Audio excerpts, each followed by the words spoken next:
Well, hello. Welcome to Fife and Flow. It's Danica here, and today I'm going to be talking about snow biking on your trail bike. Okay, so the question is, can you really have fun in the snow on your trail bike? Well, this last week in Bellingham, Washington, we had a pretty big snowstorm, which in Bellingham, we don't get a lot of snow, and so school shut down. So with school being shut down for 4 whole days, I decided to use my time very wisely. And instead of getting ahead on homework like my teachers recommended, I decided to convince my trail bike that it was a fatty for a couple days.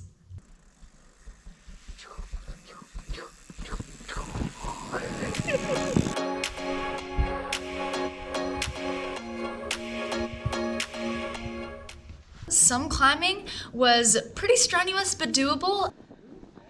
This is hard. And then other climbs were impossible, and it just turned into a sufferfest push. Some descents were smooth sailing, and others were not so much. Do I do it? Okay.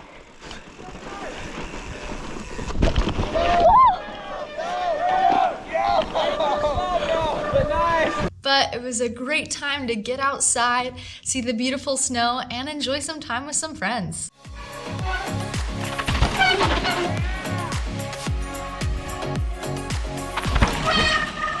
The first ride, the snow wasn't too deep, just mainly everything was pretty icy. It was a little bit sketchy. Me and my friends left straight from my house, and we biked over to some cross-country trails in the Chuckanut area. Woo, icy. We sampled some frozen single track with some intermittent dirt. The traction wasn't there all the time, but that's what made it interesting.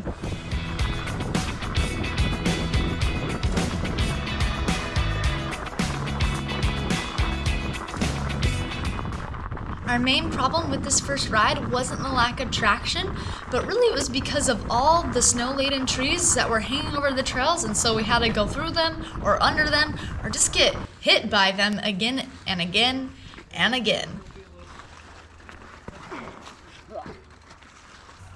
Pro tip, don't be the lead biker because you're gonna get the worst of it. Thanks for getting rid of all the snow on the trees.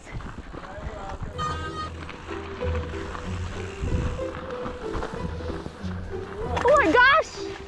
Oh, I couldn't see a thing.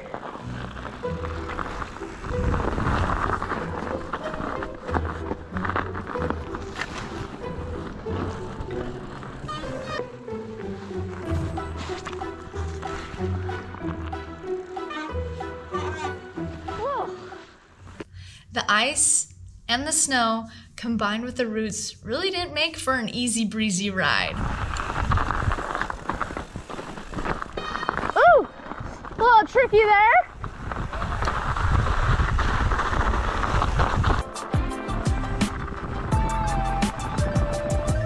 The second snow ride that I went on was around a lake called Paddon, that's here in Bellingham, Washington. And by this time, the snow was pretty deep, so my husband and I decided to check out a path that's pretty wide, and it was honestly super fun because it was steep enough at some parts to really get rolling and to feel that surfing feeling over the powder, and it was a blast of a time.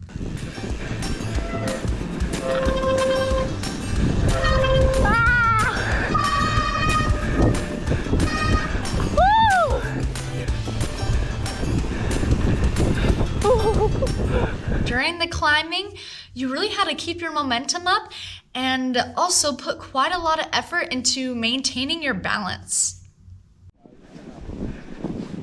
Oh.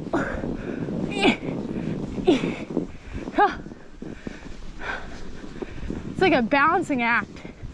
The descents were a little bit easier than the climbing because you already had that momentum from going downhill, and honestly it was a great sensation to kind of have your back end be whipping around, and it felt like you were surfing on powder.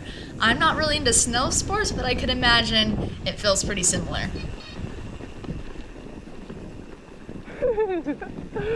Footy out!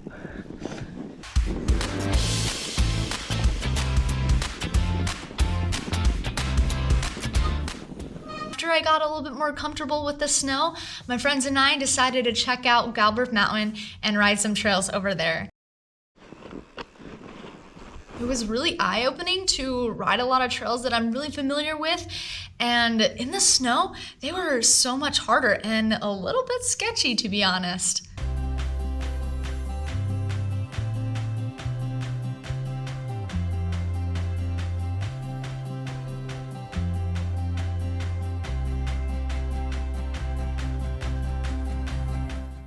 Some of my friends tried some really snowy, icy features that I would normally ride on a wet or a dry day, but in the ice, I gave a solid pass on it. I think you'll get off the ground. Just a disclaimer, if you are trying to go riding in the snow and you have clips, I really recommend changing to flats. And I had the hardest time because every time I set my foot down, I would have to clear my cleat, and it was really hard to get clipped in. I can't clip it. Oh, there we go. Do I do it? Okay.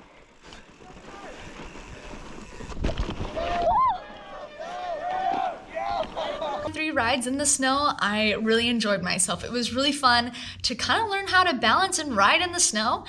It did have some downsides, like my toes got numb a lot, and then also it was kind of lame that I had to hike up some hills because I just simply couldn't bike up it in the snow.